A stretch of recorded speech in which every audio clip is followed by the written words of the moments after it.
கொடி குறித்து பகுஜன் சமாஜ் கட்சி புகார். கூலாக டிஎஸ்பியிடம் மனு அளித்த தமிழக வெற்றி கழகம். விஜய்க்கு நடக்க போகும் ஆசிஸ் டெஸ்ட். என்ன விஷயம் அப்படின்னு பார்த்தீங்கன்னா, தமிழக வெற்றி கழகத்தினுடைய கொடிக்கு எதிராக பகுஜன் சமாஜ் கட்சி தமிழக தேர்தல் ஆணையத்துக்கிட்ட புகார் கொடுத்திருக்காங்க. இது எதிர்பார்த்த ஒன்றுதான். நடிகர் விஜய் அரசியலில் களம் காண்பார் என்று அவ்வப்போது தகவல்கள் வெளியாகும். கடந்த 2009ஆம் ஆண்டு தனது ரசிகர் மன்றத்தை மக்கள் இயக்கமாக மாற்றி அறிவித்தார் விஜய். அப்போவே விஜயின் அரசியல் குறித்து தகவல்கள் கொடிகட்டி பறக்க தொடங்கின. இதனால் அதிமுக ஆட்சி காலத்திலும் திமுக ஆட்சி காலத்திலும் தனது திரைப்படங்களுக்கு சில நெருக்கடிகளை அவர் சந்தித்தார். அப்புறம் அவர் மக்கள் இயக்கத்தை அரசியல் இல்லாமலேயே நடத்தி வந்தார். ஒரு கட்டத்தில் நடிகர் விஜயினுடைய மக்கள் இயக்கத்தை அவரது தந்தையும் இயக்குநருமான எஸ்.ஏ. சந்திரசேகர் கடந்த 2020ஆம் ஆண்டு விஜய் மக்கள் இயக்கத்தை கலைப்பதாக அறிவித்தார். அகில இந்திய தளபதி விஜய் மக்கள் இயக்கம் அப்படிங்கிற பெயரில் அரசியல் கட்சி தொடங்குவதாக அறிவித்தார். ஆனால் விஜய் அவசரம் காட்டக்கூடாது அப்படின்னு சந்திரசேகரின் அறிவிப்பை ஏற்க மறுத்தார். தனக்கும் தன் தந்தை தொடங்கியிருக்கக்கூடிய கட்சிக்கும் நேரடியாகவும் மறைமுகமாகவும் எந்த தொடர்பும் இல்லை அப்படின்னும், தனது பெயரையும் புகைப்படத்தையும் அரசியல் அமைப்புக்கு பயன்படுத்தினால் சட்டப்படி நடவடிக்கை எடுப்பேன் அப்படின்னும் விஜய் அறிவித்தார். மேலும் தனது தந்தைக்கு ஆதரவாக செயல்பட்ட விஜய் மக்கள் இயக்கத்திலிருந்து நிர்வாகிகள் சிலரை நீக்கியதும் அந்த சமயத்தில் பரபரப்பை ஏற்படுத்தியது.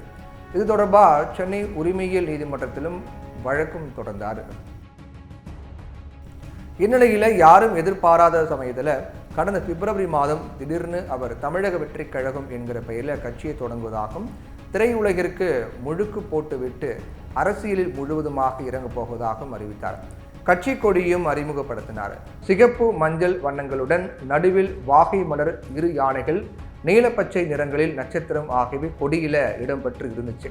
கொடியை வெளியிட்ட சில நிமிடங்களிலேயே உலகம் முழுவதும் விஜய் ரசிகர்களுக்கு தமிழக வெற்றி கழகத்தினரும் அதை ட்ரெண்ட் ஆக்குனாங்க. அதே நேரத்தில் விஜய் கட்சியின் கொடி ஸ்பெயின் நாட்டு கொடி போல் இருப்பதாகவும், பல கொடிகளை இன்ஸ்பயர் செய்து அதை வடிவமைத்திருப்பதாகவும் விமர்சனங்கள்லாம் முன்வைக்கப்பட்டது. எல்லாத்துக்கும் மேலாக தங்கள் கட்சி கொடியை பயன்படுத்தியதாக வேளாளர் முன்னேற்ற கழகத்தினரும் தங்கள் சின்னத்தை பயன்படுத்தியதாக பகுஜன் சமாஜ் கட்சியினரும் பரபரப்பு புகார் சொன்னாங்க. இந்நிலையில பகுஜன் சமாஜ் கட்சியினுடைய தமிழ் மாநில அலுவலக செயலாளர் தமிழ்மதி தமிழக தலைமை தேர்தல் அதிகாரி கிட்ட புகார் கொடுத்திருக்கார். அந்த புகாரில் தமிழக வெற்றி கழக கொடியில் இருக்கக்கூடிய யானை சின்னத்தை அகற்றணும் அப்படின்னும் பகுஜன் சமாஜ் மனுவில் சொல்லப்பட்டிருக்கு. பகுஜன் சமாஜ் கட்சியினுடைய தேர்தல் சின்னமான யானை சின்னத்தை இந்தியா முழுக்க கொடியில் பயன்படுத்தி வருவதோடு தேர்தல் சின்னமாகவும் பயன்படுத்தி வருவதாகவும் தெரிவிச்சிருக்காங்க. ஆனால் இதையெல்லாம் எதிர்கொள்ள தயாராக இருக்குமாறு தனது வழக்கறிஞர்களிடம் நடிகர் விஜய் கேட்டுக்கொண்டிருக்கார் அப்படின்றாங்க. அதே நேரத்தில் இந்த விவகாரத்தை பெரியதாக பேசி கொண்டிருக்காம வேலையை பாருங்க அப்படிங்கிற மாதிரி, இதை பற்றி ஏன் பெருசாக பேசிட்டு இருக்கணும், அது மட்டும் இல்லாமல் மாநாடு வேலைகளை கவனம் செலுத்துமாறு கட்சியினர் விஜய் கேட்டுக்கொண்டிருக்காரு. மதுரை, சேலம், ஈரோடு, திருச்சி என பல பகுதிகளில் மாநாடு நடத்த இடம் பார்த்து சரியாக அமையாததால் விக்கிரவாண்டி டோல்கேட் பகுதியில் மாநாடு நடத்த விஜய் முடிவு செய்து அதற்கான பணிகளை மேற்கொண்டிருக்காரு. இப்போ புஷி ஆனந்த் அனுமதி கேட்டு மாவட்ட ஆட்சியர்கிட்ட அதுக்கான கடிதமும் கொடுத்திருக்காரு. செப்டம்பர் 5ஆம் தேதி கோட் படம் ரிலீஸ் ஆனதற்கு பிறகு மாநாடு நடைபெறும் அப்படின்னு சொல்லப்பட்டது. விக்கிரவாண்டி டோல்கேட் பகுதியில் மாநாடு நடத்த அனுமதிக்க வேண்டும் அப்படின்னு தமிழக வெற்றி கழகத்தின் பொதுச் செயலாளர் புஷி ஆனந்த் விழுப்புரம் எஸ்பி அலுவலகத்தில் மனு கொடுத்திருக்கார். செப்டம்பர் 23ஆம் தேதி மாநாடு நடக்கும் எனவும் அதற்கு காவல்துறை உரிய அனுமதி மற்றும் பாதுகாப்பு வழங்க வேண்டும் எனவும் விழுப்புரம் ஏடிஎஸ்பியிடம் அளிக்கப்பட்ட மனுவில் தெரிவிக்கப்பட்டிருக்கு. மாநாட்டில் அறிவிக்கப்பட வேண்டிய கொள்கைகள், செயல் திட்டங்கள், முக்கிய பொறுப்புகள் யாருக்கு என்பதெல்லாம் தற்போது விவாதிக்கப்பட்டு வருது.